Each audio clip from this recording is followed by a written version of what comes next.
میرا ان سب جلالی صاحب کے مخالفین سے سوال ہے، اب مجھے بتاؤ کہ جو حقیقتاً گستاخ اہل بیت کا، جو حقیقتاً رسول پاک صلی اللہ علیہ وآلہ وسلم کا گستاخ و بے ادب ہے، اس کا سب سے پہلے کس نے رد کیا؟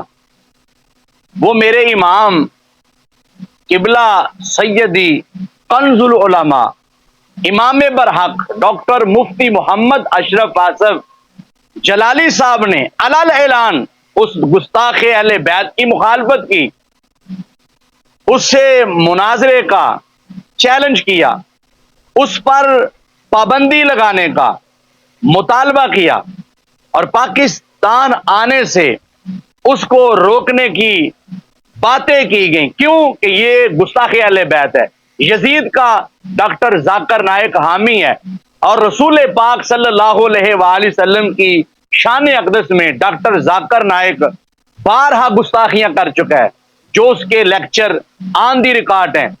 تو اب میں ان پیروں سے، پنڈی گروپ سے اور کراچی والے، وہ کراچی والے جو صاحب کہتے تھے کہ 3 راتیں گزر گئی ہیں جی، میری تو نیند اڑ گئی ہے، سیدہ پاک کی گستاخی ہو گئی ہے، تو جناب اب آپ سارے چین کی نیند سوئے ہوئے ہیں۔ تم لوگوں نے تو، تم پیروں نے، تم مولویوں نے، تم نقیبوں نے، تم نعت خانوں نے تو 2 جملے بھی درخواست کے لکھ کے نہیں دیے کہ گستاخ اہل بیت آ رہا ہے، یزید کا حامی آ رہا ہے، اس کو روکا جائے، اس کے بیانات پر پابندی لگائی جائے، اس کو منع کیا جائے۔ 2 لفظ تم نہیں بول سکے، کہاں سوئے ہوئے ہو؟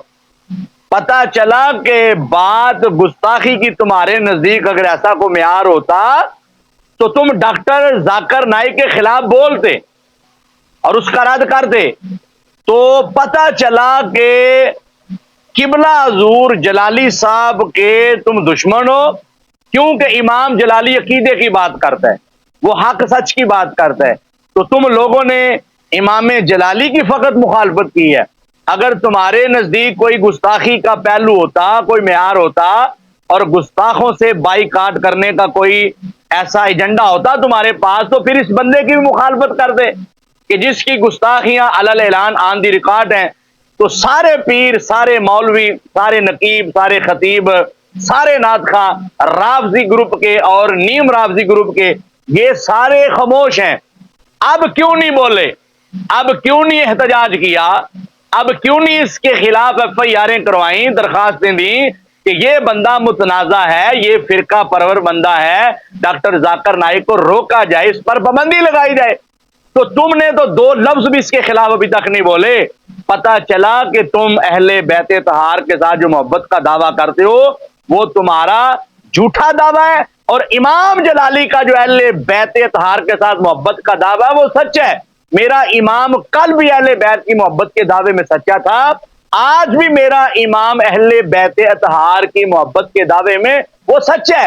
تبھی تو اس نے اس فتنہ پرور شخص کا، ڈاکٹر ذاکر نائک کا رد کیا، مناظرے کا چیلنج کیا، اس پر پابندیاں لگانے کی باتیں کی۔ تمہاری زبان تو ابھی تک خاموش ہے، اور تم پتہ نہیں کہاں چلے گئے ہو، کسی کو تمہارے نام و نشان کا پتہ نہیں۔